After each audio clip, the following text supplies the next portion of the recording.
I think everybody, when they get married, wants to have that happily ever after experience. But not everybody gets there.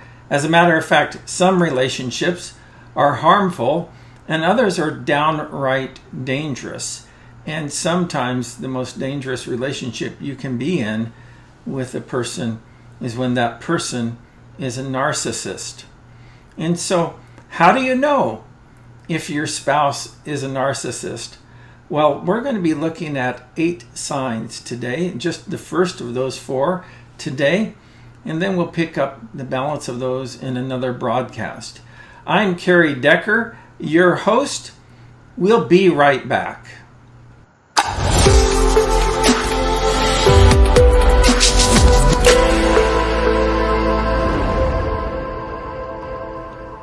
My guest today is Alice Mills, and she's a professor and a writer, and she knows a thing or two about narcissistic personality disorder just from personal experience of being married to one. And that kind of sets you on a path. I see you're also a cat lady there. But that kind of sets you on a path of researching this whole topic. And tell us a little bit about that journey, Alice.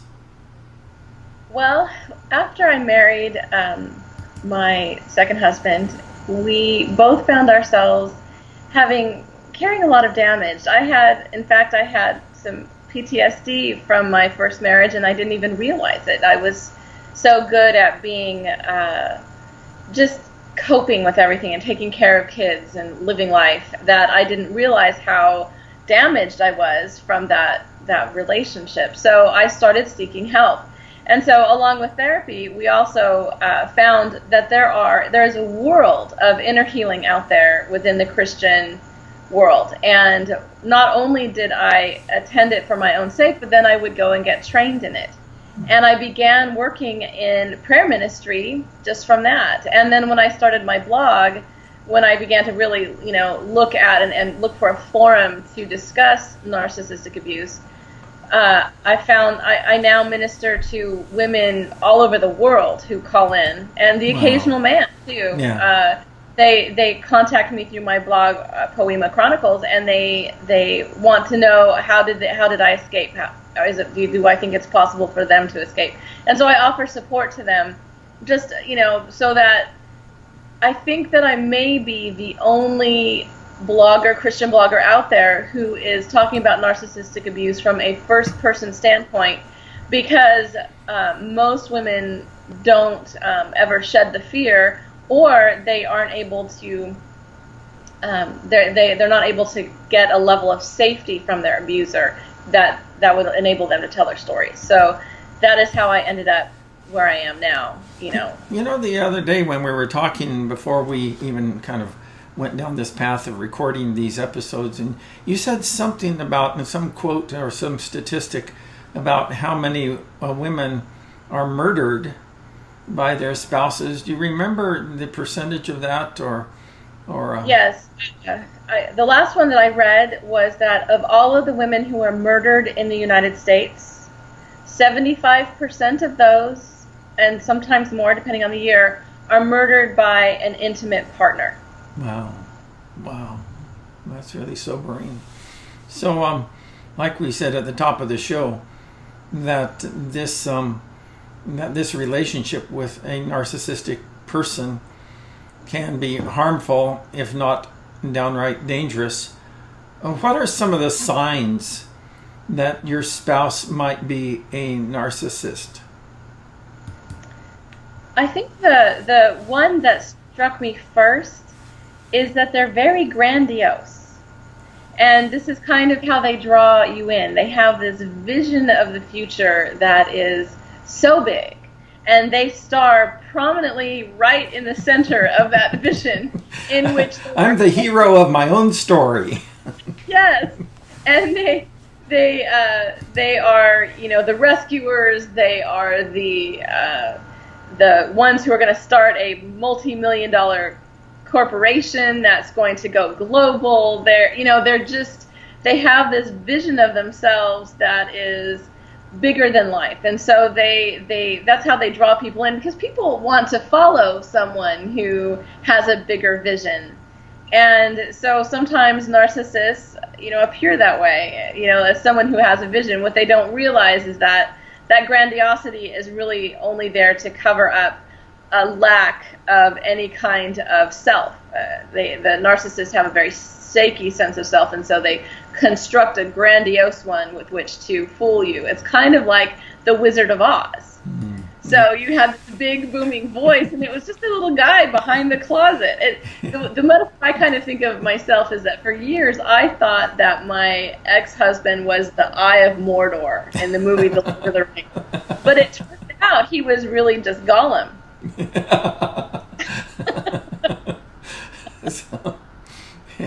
So there's this whole factor of the grandiose self.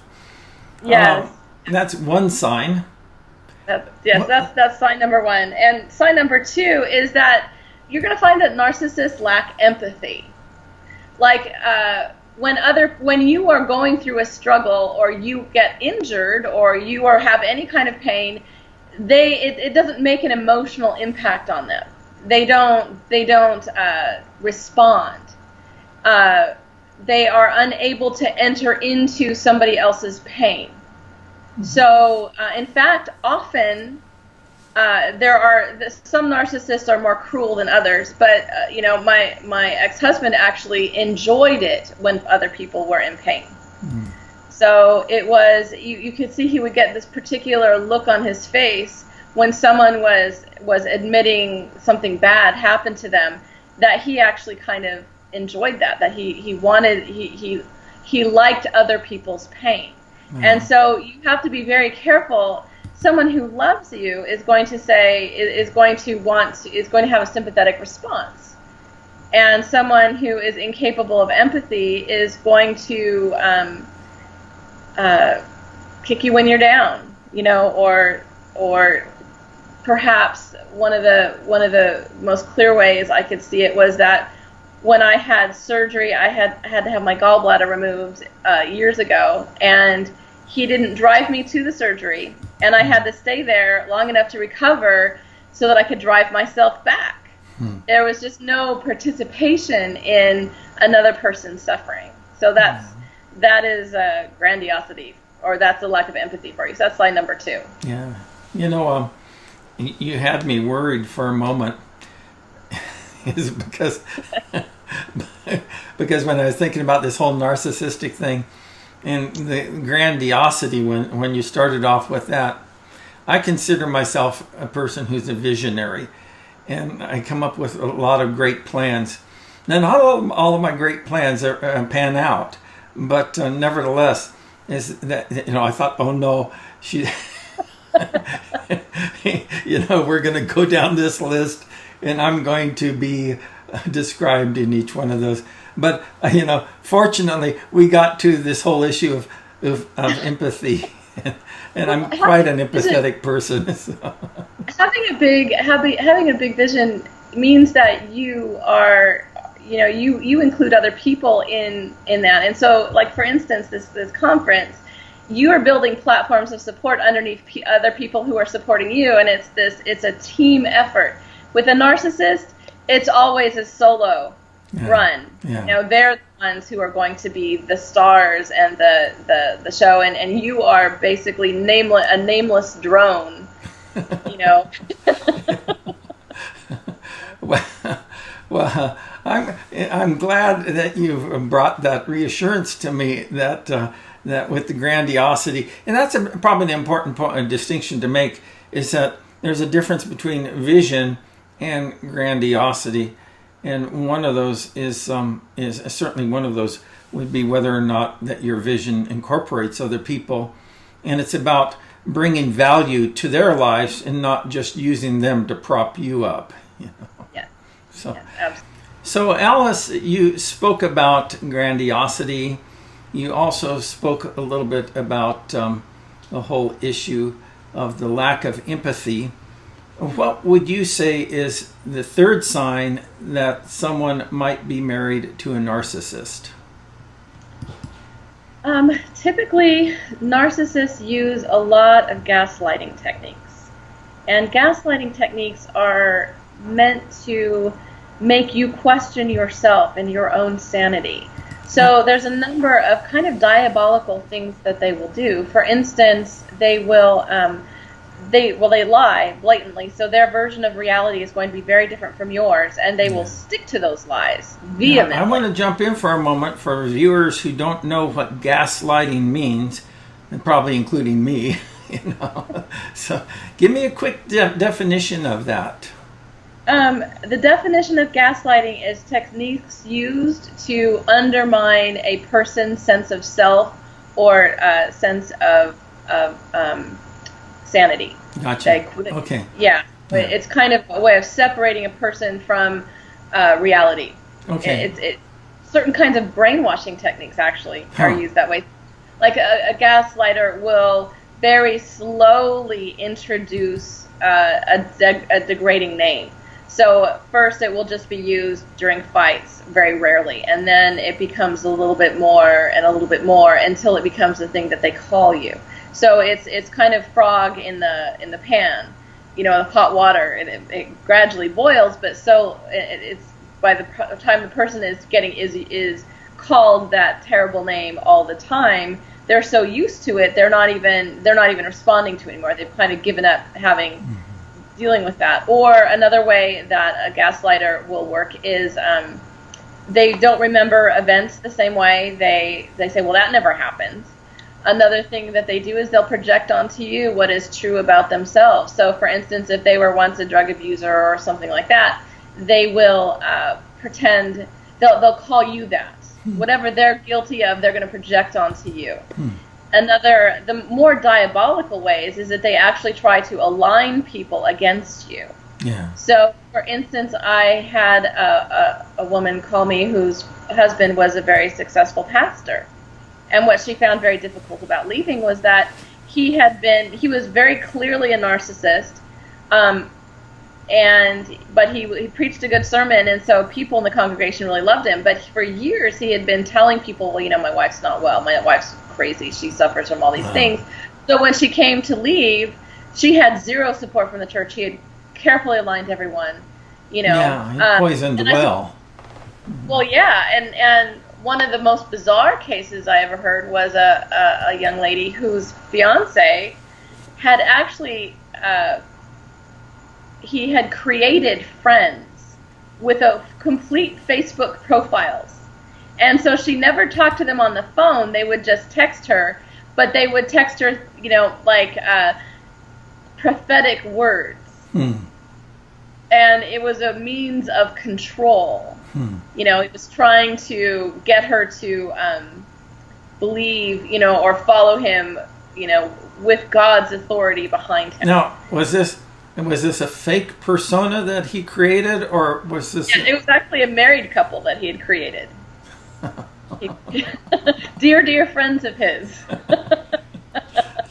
So the gaslighter created this persona, and then he reached out to his wife through this persona, correct? Yes. Crazy. As a means of control. Yeah. Gaslighting is generally about that. So they'll, for instance, they'll tell people that you're a liar. They'll say, you shouldn't believe anything she says. She just kind of has a problem with lying.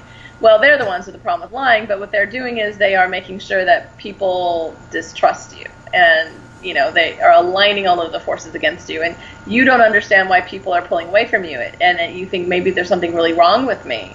And it's just that you are being played very, very thoroughly. So gaslighting, another aspect of gaslighting is that they want to confuse you. So sometimes they'll praise you really, really, they'll just absolutely pour on the positive reinforcement, and then later they'll pull the rug out from under you and tell you how terrible you are and tell other people how terrible you are, and then they'll do it again, and so you never know if you're coming or going. And whether keep you off balance. Yeah. Yeah, because one of the traits of abuse is unpredictability, and so that's gaslighting in a nutshell for you. That is. Yeah, no pun intended, a nutshell. That was a pretty slip. Yeah, Freudian slip. So we have the 4 signs that we're talking about here today. First is grandiosity. The second is lack of empathy. The third is gaslighting. And bring us up to speed with the fourth. The fourth one, I think, is the darkest of all and the hardest to really, it's hard to wrap your mind around it, because a narcissist views his victim as a source of supply. So a narcissist needs constant praise. A narcissist needs someone, but a narcissist also tends to not be very in touch with their own feelings. So they reproduce in you the feelings of inadequacy and chaos and despair that they have, and experience it through you vicariously. So it's very parasitic. So so they're constantly creating drama, and that drama feeds them because they can't synthesize or integrate their own emotions, and so they have to create them in you. And also, they'll give you enough positive reinforcement when you praise them to keep that praise coming. That's what they need. You are their source. So let me put it this way. When I say source of supply, I had a friend who divorced her husband, who was a narcissist. And instead of saying to her, I feel like I've lost my heart, he said, now that you're gone, I feel like I've lost my arm. Well, what is your arm? Your arm is the thing that gets stuff for you. So it's like a narcissist does not see you as a human. A narcissist sees you as an extension of themselves, as objects which get things that they need. So it's very dehumanizing. So one counselor told me that my ex, that he actually, his view of life was degraded, which meant that he viewed killing animals the same way we would view killing insects. And he saw abusing us similarly to the way we would see someone, being rough on their animals. So it was stepped down. So it's this kind of need for this constant supply of emotional support and things done for them. It actually originates when they're 2 years old. If a 2-year-old is neglected emotionally, then they fail to gain a sense of self and confidence, and they are always looking for mommy to fill those needs. Eventually there has to be this individuation from mommy, and seeing mommy as a person and them as a person, and that kind of separation. If they're neglected, they don't go through that phase, and instead they see the whole world in the self-centered way that a 2-year-old is, which is revolving around them and owing them everything that they need, and with a vast empty space to fill. So it sounds to me like you used a word just a couple minutes ago where you said it's self-centered, but also it's kind of self-centered manipulation, where that the person, it's all about me, but I need to manipulate everything that I can to kind of get what I want from others. Wow. And they're the only ones that really exist in their own world. And one of the tragic things I think about narcissists is that psychologists will tell you that there are no recorded instances of a narcissist successfully going through, someone with narcissistic personality disorder successfully going through therapy. And now people can have narcissistic traits without having the personality disorder, and many mature out of that. But with bona fide narcissistic personality disorder, what happens is that the shame is so great. The shame is so overwhelming that they fall into incredible depression and often commit suicide. Like there's not a way, there doesn't seem to be a way therapeutically to draw them out of it successfully. So Although I will say there's one recorded incident of a narcissist being healed, and that is Nebuchadnezzar. And the Lord had to turn him into kind of like an animal for 7 years before he was willing to say, yes, God is, God is Lord, and I'm not the center of the Now universe. I finally got your attention. Yes. Yeah. Are you going to listen to me now? Which is actually a severe mercy if you stop and think about it. It was. It's a whole lot better to hit the wall than to go off the cliff. So, it is. Yeah. And that's the thing about the narcissist, is that they live lives of emptiness and despair. If you're controlling everyone around you, then you know that they don't really love you, that you have forced their hand. Yeah. And that is, it's tragic. And so, I wish I had better news about narcissistic personality disorder, but fortunately, many people, we all have some narcissistic traits, and maturity and a relationship with the Lord usually heals us of those. Yeah. Well, this is great stuff, Alice. I really appreciate you sharing your insights with us, and I look forward to the second installment of this particular program, where we're talking about 8 signs of 8 signs if your spouse has a narcissistic personality disorder. Had to kind of see if I could remember the title for the talk. So thank you so much. I look forward to seeing you next time. Great. Thank you so much. Great. This is great material, and I look forward to our next installment on this topic of narcissism. There's plenty of great insight and material here on our 4 Habits to Transform Your Marriage website. And so poke around, find those things that are going to help you in your relationships, and we're going to continue to release new topics along the way. And so thanks for joining us today. I'm Carrie Decker. I'll see you next time.